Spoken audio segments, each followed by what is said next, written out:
Hello guys, good morning. আজকে রথযাত্রার দিন সকাল সকাল ঘুম থেকে উঠে পড়েছি, দিয়ে ব্যালকনি দিয়ে আশেপাশের পরিবেশটা দেখছি। সেই পরিবেশটাই তোমাদের সাথে শেয়ার করলাম।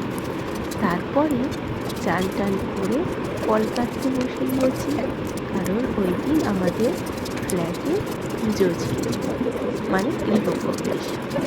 এবার তাড়াতাড়ি তো জোগাড় করে রাখতে হবে, ব্রাহ্মণ পুজো করতে আসবেন, তাই আমি সমস্ত ফল কেটে রেডি করে রাখছি। আর ওই দেখো, আমার ছেলে দুষ্টুমি করছে, আমার বাবা তাকে নিয়ে ঘোরাচ্ছে। তারপরে এইসব ফল টল কেটে আরও কিছু কাজ ছিল, ওগুলো আমার মা সারছিলেন। আর আমার বরমশাই পুজোয় বসবেন, ওর জন্য তিনি চান করতে গেছেন। তাড়াতাড়ি করে ফল কেটে নিলাম, তারপরে আমি রেডি হয়ে পড়েছি। দেখো, হলুদ রঙের শাড়ি পরে রেডি হয়েছি। কেমন লাগছে আমার কর্তামশাই আর আমাকে সবাই কমেন্ট করে জানিও। আর তারপরে আমার দুষ্টুটাকেও রেডি করিয়ে দিয়েছি। এই দেখো, দুষ্টুটাকে কোলে নিয়ে আমি কয়েকটা ফটোশ্যুট করে নিলাম। ব্রাহ্মণ ঠাকুর চলে এসেছেন পুজো করতে। আমরা পুজোতে বসেছিলাম, কিন্তু ওই ক্লিপটা নেওয়া হয়নি, কারণ সবাই যে যার কাজে ব্যস্ত। তিনি পুজো করছেন, দেখো তোমরা, ভালো লাগবে আশা করি।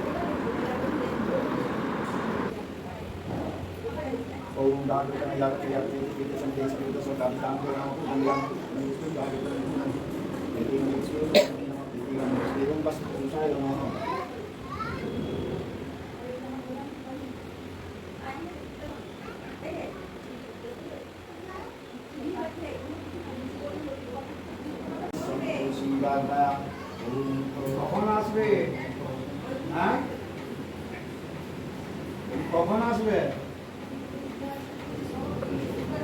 হ্যালো,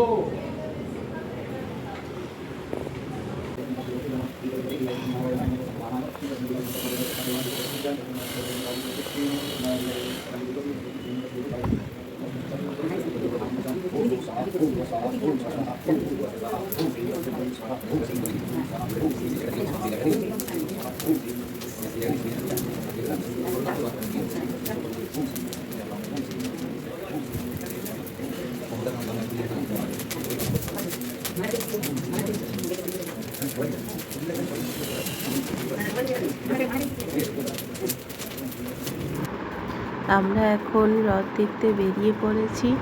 সন্ধে হয়ে গিয়েছে, আমরা সবাই মিলে রথ দেখতে যাচ্ছি।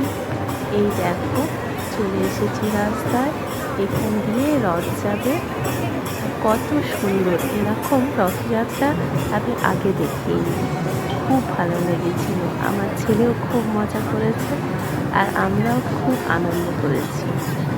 দেখো তোমরা, তোমাদেরও খুব মজা লাগবে।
তো দেখা হয়ে গেছে, এবার আমরা বাড়ি ফিরবো। আমার ছেলেকে দেখে নাও আর আমাকে দেখে নাও কেমনভাবে